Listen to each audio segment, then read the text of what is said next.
He told me to shut up. And that is when he sodomized me the first time. And then now, when I lost my mind, I was in pain, I was bleeding. My father brought 4 guys in the house, and they were sodomizing me, and my father was there watching. Now who shout pengine? How do you shout when somebody has overpowered you and has stirred your mouth? Because I also married a lady who had not known any man. She was a virgin. Because sometimes I would leave my bedroom and go and sleep in the sitting room. It was a real struggle. Sometimes I will just stay looking at her like he's staying with his elder brother in the house. You know what I mean? Hello guys, welcome back to my YouTube channel and thank you so much for clicking this video. And so guys, niko na guest wangu leo, na guest wangu ako na the untold stories zenye watu wanapitia lakini hawataki kueleza. So kindly keep watching this video till the end. Habari yako? Salama sana. Unaendeleaje? Naendelea vizuri. Kisumu kwaje? Kisumu is fine though sijatoka Kisumu. Umetoka? I was out of the country and then I was in Nairobi kidogo. Then I'm here. Na Mombasa unakuonaje? Mombasa is fine. It's not my first time being in Mombasa. I've been here several times. I once stayed in Mombasa for about 5 years. So Mombasa is good. I have some events around and that's why I came. Karibu. Yeah. So you told me your story na pia nimewatch kwa medias personalities mingi about umekuwa like you were sodomized several times na pia ilikukause or like usikue willing kuoa maybe and at some point uli break up. Yeah. So let's get to your story. Okay, first and foremost, by the way, I'm called Paul. I'm a mental health advocate. I do something called mental health advocacy. I'm also a trauma therapist. I deal with those who, I counsel those who pass through traumatic events. Sometimes, people suffer something called post-traumatic stress disorder. It is a condition that comes because of a traumatic event like, for example, rape or maybe war or violence in family, different things. So I started advocacy before counseling because of my personal experience in life. And like you said, I'm somebody who was once sodomized by somebody that somehow was my relative. Those days I was young. I was only a kid. I was in class 4. Actually, my story is in the public, so I don't even know what I will talk about today. So I was in class 4, and then the whole thing happened, and then the ruin in my life started from there. So most of the time is something that it was not easy to talk about. It was not easy to come out and talk about. But at the end of the day, it affected my life when I became now an adult, and I had the other side of my life. Now there was need of me getting married, starting a family, but it was not just working. It couldn't just happen. So when I tried getting married, then boom, that is when now I suffered what I told you, what is called post-traumatic stress disorder. Now the past came back to haunt me in the present, and then it was not just working. At some point, I withdrew from my marriage. I decided to stop the whole thing and all that. But I'm still married. We are still with my wife, and I had to work on myself. Maybe to start na place yenye like your place ya kurepiwa. How did it happen? No, I'm a total orphan. So what happened is that when my parents died, I went to stay with an auntie. So my auntie fell sick. And we were only two with her. So when she fell sick, she had to travel from the village to Nairobi to go for medication. So when she went to Nairobi, she went and called. She went and talked to her relative to release one of her boys to come and take care of me and help me take care of the home, this other side. So the boy that came was in class 8, and I'm in 4. Now, in our days of school, it's not like the present day. People used to go to school when they are old. People are having beards. Somebody who is in class 8 is mature. You see that. So this boy came and we had a story over the night. He did his homework. I did my homework too. And then when we went to sleep, at some point around 3 a.m. in the morning, the act happened in around 3 a.m. in the morning. That is when I felt like something was strangling me. And I was just remembering the other day, you know, I keep on getting the detail of the story as I talk about it and as I think about it. So I also had like some things were pricking me. Kumbe alikuwa ananifinya na makucha pia. So mlikuwa mmelala in the same bed? Yeah, on one bed in one room. Ni boy? Yeah. So we are there, and then when I woke up, I thought that we were attacked by thieves. Kumbe he was the guy. And then because he had overpowered me, was older than me, you know, he told me to shut up. And that is when he sodomized me the first time. And then now, when I lost my mind, I was in pain, I was bleeding. Then he tied my mouth, and after that, now, that act happened from around 3 a.m. in the morning to about 5 in the morning. Now who shout pengine? How do you shout when somebody is overpowered you and they stirred your mouth? So he left to school. I didn't go to school. He left to school and went like that. Actually, we never met. I think we met after a month or so.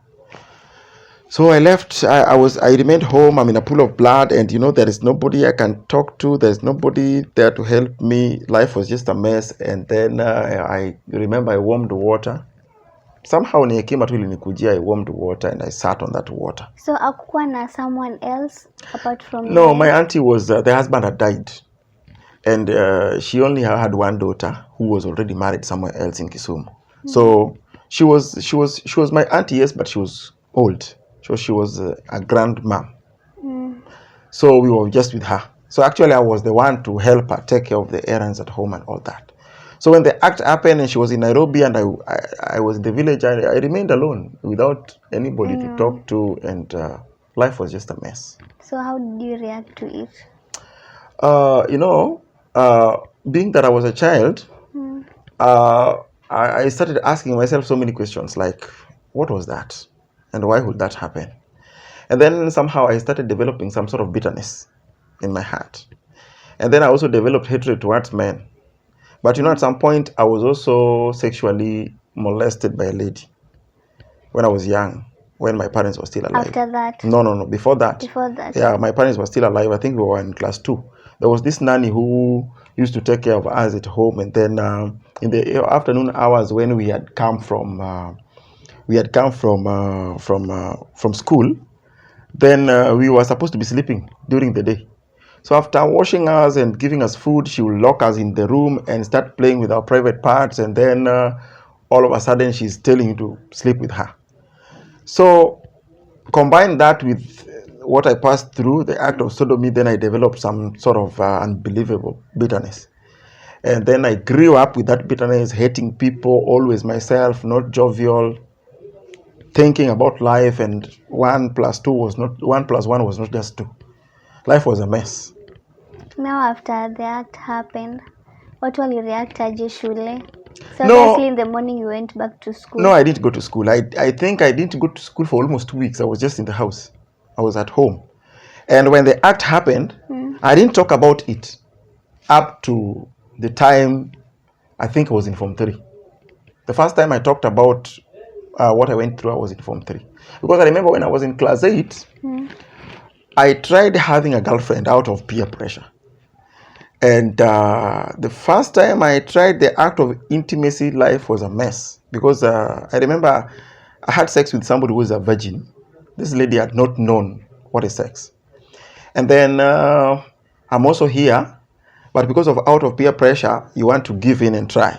So when I tried this and I saw blood coming out of her, I then remembered how I was raped. And I got traumatized and I left school. I literally ran from Siaya. Those days we were in Siaya. The act happened in Siaya. So I literally left Siaya and went to Kisumu, and that is how I dropped out of school in class 8. Thank God I had registered for my KCSE. So KCPE. Okay, it was KCPE. Yeah. I had registered. So during the time year exams, I went back to Siaya, I did my exams. And after that, I came back to Kisumu and I continued with my studies. So the first school I went to, things were just okay. But of course, I was always myself. I was always curious about relating with people, both male and female.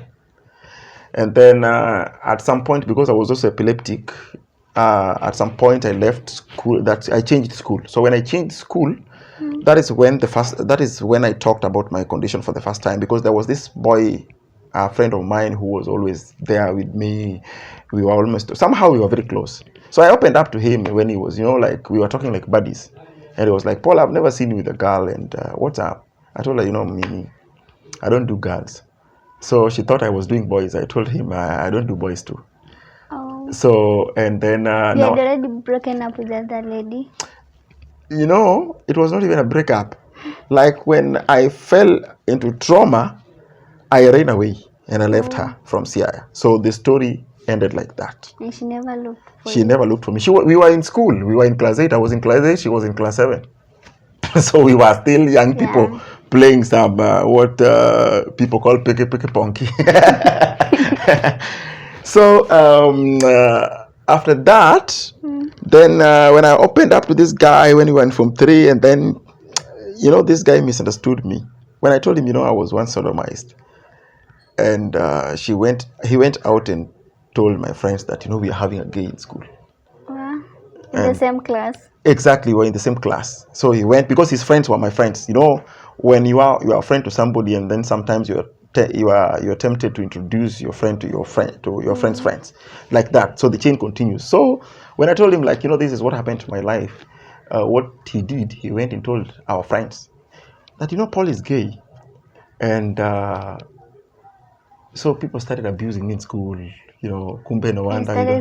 Exactly, spreading. It spread like a bushfire in the whole school. And the days we were studying in school, is not like now. Those days when the word gay was heard in school, you could be lynched, you could be killed. So the life was a mess in school. Again, my schooling ikaanza kwenda hivi because now you want to go to school and you can't go to school because the hair is poisoned. It's something else. So when I went there, I remember I talked to one of my teachers. I tried explaining myself to one of the teachers. He encouraged me, and I continued the life like that. And I was a Muslim by that time, by the way. So it is in Form 3 that I joined the church. It is in Form 3 that I got born again, and I joined the church. So when I joined the church, I became very busy in church, and that helped me to forget about so many things. So actually, yeah. After high school? After high school, most of my life I was in church. I was concentrating with my lifestyle in church, and also I never went to college. I started some few business there, here and there, and that is how I was surviving until I was in Kisumu at that time. So until I came to Mombasa in 2016. So I survived in Mombasa from 2016 up to around 2019 when I was going to Kisumu. But then now, in between there was always this pressure from my friends and also my colleagues, the people who were working with, my friends in church, brothers in Christ. So all that time you were not dating? I wasn't dating. Until juzi tu nikioa, but now I was doing it out of, people were like, can you get married? You need to get married. So people were trying to remind me that I need to get married. But for me, marriage was not my thing at that time. I was like, no, this is not something I want to do. Because I knew myself. I knew I will fall into a very traumatic event.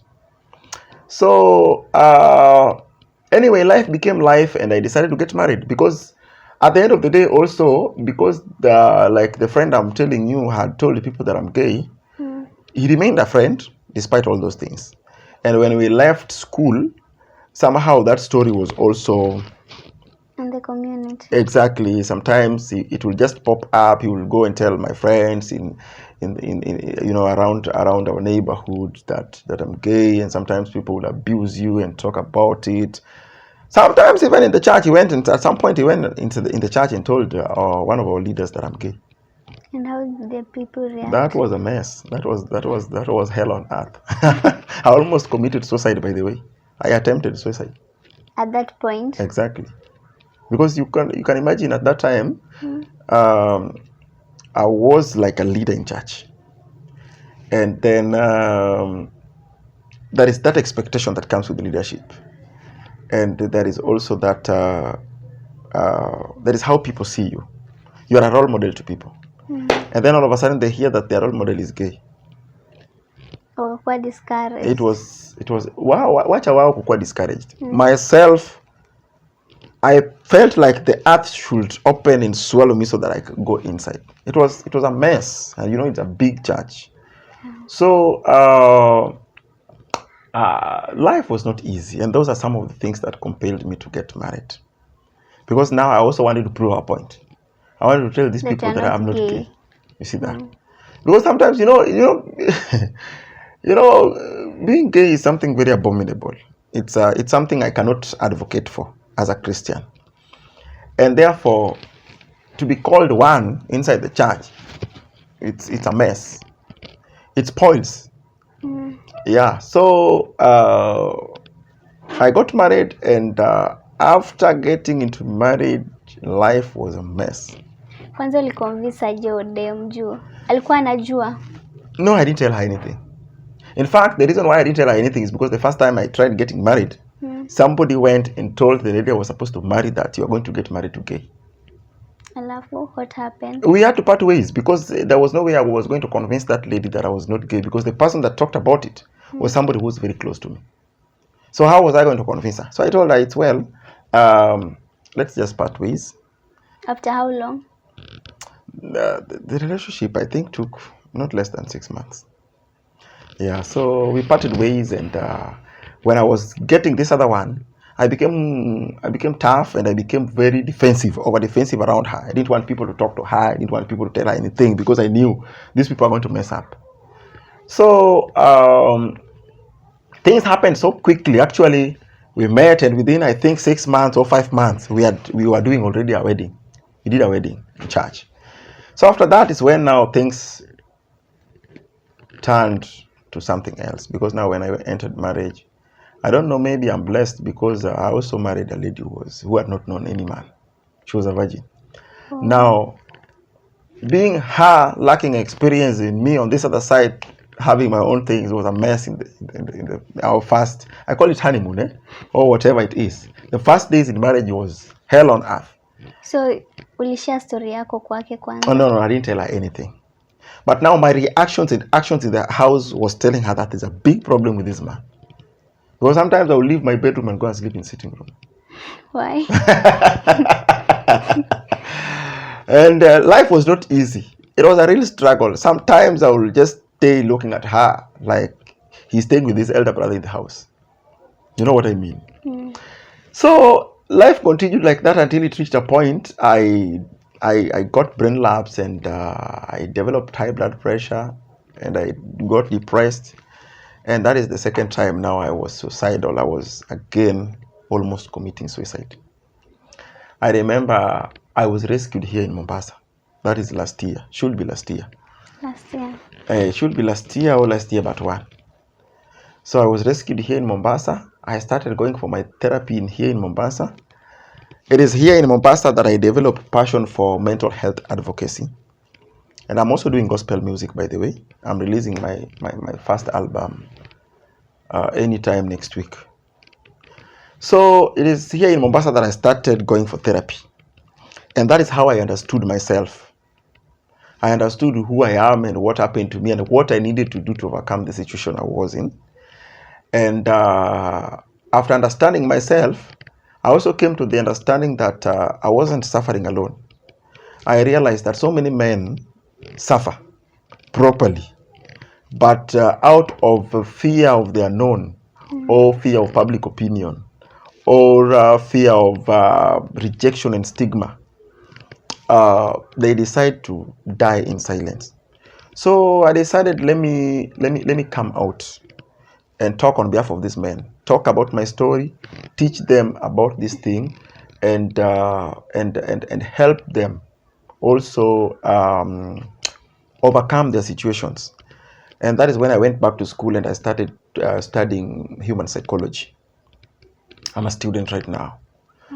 And then from the time now I started doing mental health advocacy up to now. And by the way, I always love to talk about that on my shows.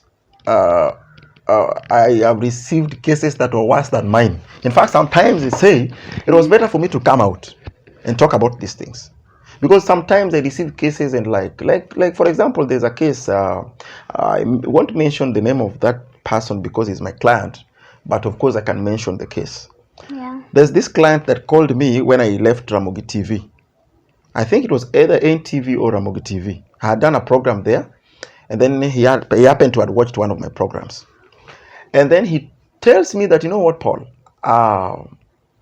my father brought 4 guys in the house, and they were sodomizing me, and my father was there watching. Wow. And he was still young, and it became a trend. And when he tried telling the mother that, you know what, your husband has been doing this to me, the mother beat him up and told him, you want to spoil my marriage. And this guy has been living in bitterness for a very, very long time, and seeing his parents as demons. And the whole thing ruined his life. So when I came out, this guy came out and talked to me, reached out to me, and I started taking him through the counseling process. And when I was feeling like I was not helping him that much now, I handed him over to another therapist, because personally I still go for therapy, and sometimes I have serious relapse. Mostly when somebody comes to me and talks to me about a serious case, it triggers my emotions. I become very emotional, and sometimes I have to work on myself. So I've handled several cases about men who are sodomized. I've handled now cases about family violence, because some men are being battered by their women. Some of them are also being mentally tortured or psychologically tortured, and they were not able to talk about, because as a man you always want to create a notion that you are manning your house, and therefore when you're overpowered, you don't want to bring it out. But now when I started talking about issues like this, necessarily it was not all about me being sodomized. But now when I talked about my situation, then it triggered other people to talk about now different cases, like the one I'm telling you about, family violence, like stigma. Most of them ni men. Any men, actually, most of the time I deal with men, but surprisingly, I don't know why ladies or women feel comfortable talking to me about their issues. So most of the time I refer them to a female therapist, and they're like, no. They call me Dr. It is you. I want you to handle my case, because you boldly talk about, like there's a case I'm handling right now in Homa Bay. There's a mama that called me, and we had a very deep conversation. And when I referred her to a therapist, she told that therapist that I referred her to tell me that she's comfortable talking to me than talking to that therapist. So sometimes I'm compelled to even help ladies, but not that much. But for men, we talk more, and we work together, because I'm as a man, and I'm wearing that shoes and understand. Yeah. So that is basically what I do right now. So you're an advocate? Yeah, I'm an advocate. I'm a therapist, and I'm also doing gospel music. I'm preaching the word of God through music. Na unawasaidia aje wenye wako na issues kama hizo, apart from kushare stories zao? Oh, you know, the first step, the first big help that I give these people is a platform to express themselves. That is very important, because for us, for a very long time, we men, we've lacked a platform to express ourselves. Let me tell you something, my sister. Right now, if a female or a lady or a girl or a woman comes out and say, I've been raped, and it's in the media, the police will be there, the human rights activists will be there, everybody will run there. There will be noise in social media, and let that man be arrested with immediate effect and be jailed. If a man will come out and say, I've been raped, No one will be there. it will be like it's a normal thing in the society, and therefore you are a man, pambana na hali yako. Exactly. So we are also trying to fight for our space, because women somehow fought for their space in the society and they got it. So in the process of their fighting for their space, the boy child was forgotten. So when the boy child was forgotten, then it's like we are strong and we have to survive. A boy child falls down, and when he cries, he's told a man should not cry. But a girl falls down, You know, this thing starts from the word go, how you treat your kids. Mtoto kijana anaumia, unamwambia wewe ni mwanaume jikazi. Mtoto msichana anaumia, unaambiwa mami pole, it's well, it's gonna be fine. You know, there is some sort of comfort yenye anapewa. You see that? So this treatment inaanza kama mtu bado ni mdogo. So by the time this person grows up na afike huko juu, anajua ya kwamba mimi ni mwanaume and I'm not supposed to be emotionally down. I'm not supposed to be crushed when I'm emotional. I'm not supposed to express my pain or my feelings. Unapata? So that is why you are seeing so many cases of you call them psychiatric cases, where you see more male mad men or mad people than female.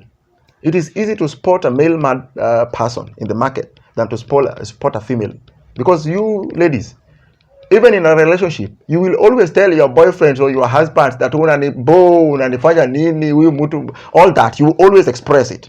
But for a man to come out and say that this lady is too much on my side, it's always not very easy. Sometimes they will hide it because they always want to be seen as a man and they can contain things. But that containing things is very dangerous because it's like a time bomb. When it explodes, you cannot prevent it.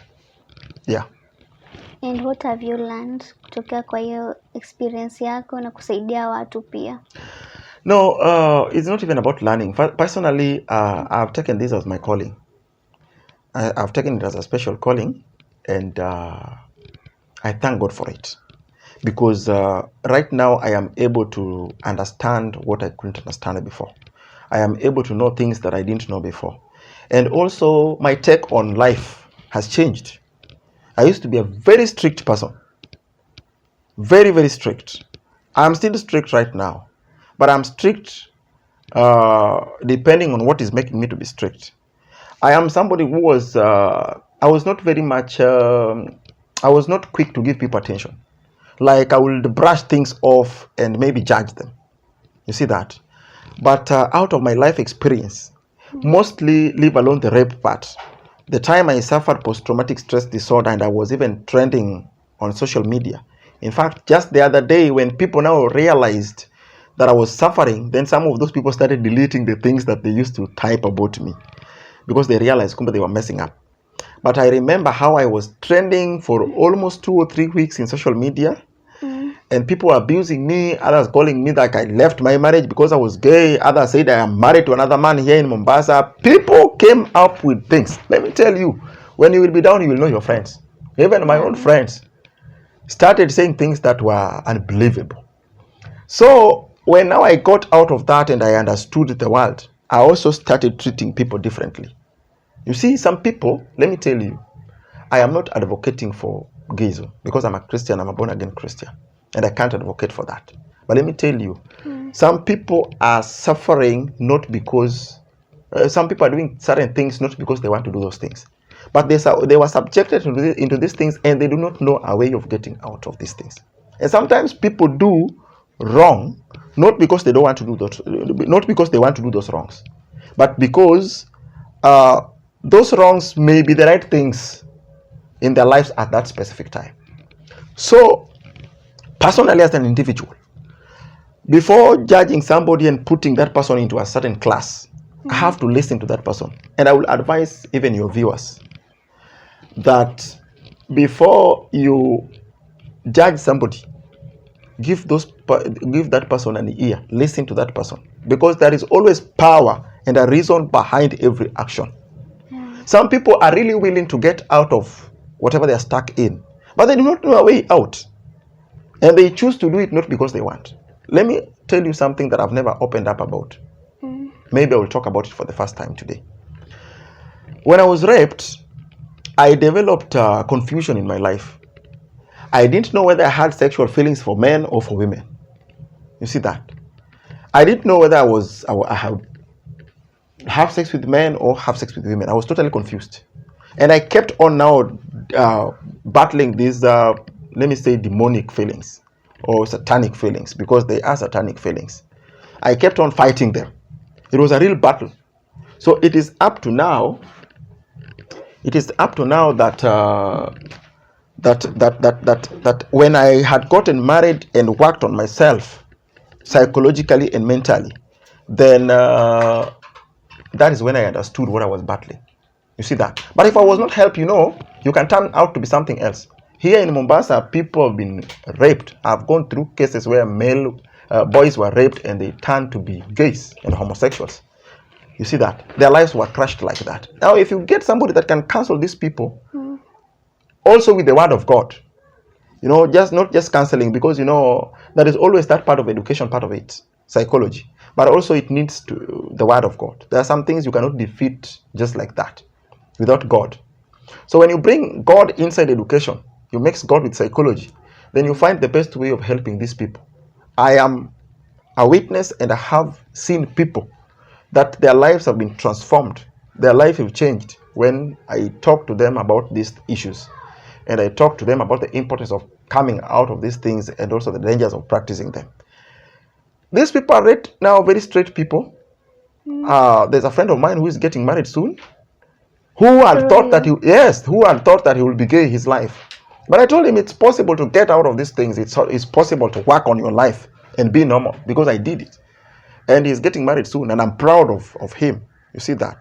So not everybody are doing those things that they're doing. Even if you see a drunkard or somebody who is a drug addict, whether male or female, sometimes they are doing those things not because they want to do it, but there is power behind it. And it is that power to be worked on so that these people can be, free in life. Na maybe kuna strategy gani? Obviously kuna watu wenye hawaja kufikia ama wanatamani like get your chance kupata platform ya kujieleza. Okay, number one, I have social media platforms. My Facebook page is called Garish Paul. Your viewers can go to my Facebook page. If you go to Facebook and type Garish Paul, you will see me there. I also have a YouTube channel. It has not been very active, but right now it's going to be active because when we were having elections, I stopped working on it a bit. But then I have a YouTube channel. I've been posting, and I will be posting videos there about mental health. And soon we are also going to start. I have people that are willing to get out and talk about their stories. So by sharing these stories, it's a very perfect and powerful tool. Because now, when I talk like this, for example, and somebody watches this story, somebody else who had passed through this kind of thing, or who knows who is passing through some sort of depression, will go and talk about it. Yeah. And when somebody watches me and gets that kind of encouragement, then the next minute they look for you. Yeah. So for me, if you want me, you can just inbox me on my Facebook page. I also have an Instagram account, or you can always drop a comment on my YouTube channel. You subscribe there, and then you drop a comment there, and then if you drop me your number, I will give you a call, or somebody will always call them. I have a team that we work with right now. Una plan ile kutembelea maybe every county? Okay. Right now, what we have done is because for me, I work nationwide. Like right now, I'm in Mombasa. Yeah. I just came from Nairobi the other day, and I'm heading to Kisumu. For me, I'm always available. Sometimes I get invited in universities to talk. Sometimes in high schools, and sometimes because there is also something called high school trauma. There are some traumatic events that people pass through in high school and needs to be handled, and even in churches. So we have that platform, but we have a team. I have a team, like the person who introduced me into this kind of thing that we are doing is based in Nairobi. But we also have a team in South Nyanza. We have a coordinator in South Nyanza, and we have another coordinator in central part of Kenya. And we are also getting a coordinator in Western. There's somebody I'm talking to who is interested in what we are doing.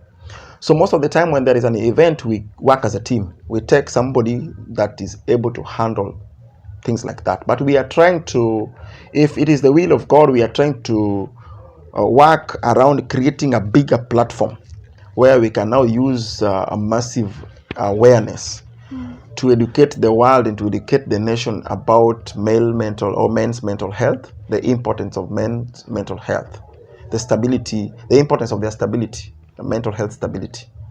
Yeah, so that is basically our plans for now. Maybe ongee na men wenye ako hapo anapitia same thing na yuko willing kushare What I will tell men about opening up, I will tell men that you will lose nothing when you open up about your story and talk about it, but you will always gain something about opening up and talking about your story. I will tell men that you will not die because you came out and talk about your pain and your suffering. Instead, you will get a solution to your problem. The first step to get a solution to your problem is when you willingly accept that you have a problem and also willingly accept that you need help. So once you make those steps as a man, whether you're passing through, whether you were sodomized, you were raped by a woman or by a man, you are passing through violence in your family or in your marriage, or you have a boy who is stubborn and is doing crazy things that you may not understand, the first step is not to quarrel that person or to reject that person or to stigmatize that person. The first step to help that person is to accept that person has a problem and he needs help, or you accept yourself, if it is you, that you have a problem and you need help, then come out and talk about it. I will always ask people, because friends are very bad people and sometimes they are good people. Don't develop a habit of talking about your problems to everybody, but rather get somebody professional that can understand you and can explain to you your life. Sometimes you may not be understanding your own life until somebody else comes and explains your life to you. So get somebody who is able to explain your life to you, and is able to guide you through proper way of counseling. I will always prefer a professional therapist to help you, and you will gain a lot. You will not lose. I bet you will gain a lot. It is very powerful, and it's always very let me say awesome when you have a problem and then at the end of the day you find a solution to that problem, and you look back from where you have come from and you say, whew, kumbe, the fact that I did this ilinisaidia sana. In the Bible we say, if the Lord was not on your side, your enemies could have swallowed you alive. Maybe last word. I don't have much to say. Just thank you very much for inviting me in your studio. Always feel free to invite me whenever I'm in Mombasa. We can always talk about different topics. We can always create a topic, and it's very powerful. At least you can also be finding something to give back to the society when we just talk, because I don't charge when I talk about mental health. Mostly matters men. I don't charge anybody that will want me to talk about it publicly, because I do it for the society and for the community. So we can always create a platform and talk about these things and educate the men and educate the society. Let men find a platform to express their self, express their emotions, express their feelings, and be happy. Let us also find comfort. We also need comfort. We need to be loved and to feel love. It's always very good when you feel like you're loved. Like me, I always feel when I'm treated like a young boy, I feel buju buju. I feel my head is doing tickly. But thank you very much for your invitation. I appreciate so much. Thank you so much too. And maybe tutamit tena next time, we'll see another topic. I think I'll be in Mombasa in the next 1 month. When I'm coming back, I'll call you, or I will tell my manager to give you a call so we can do some arrangements. Exactly.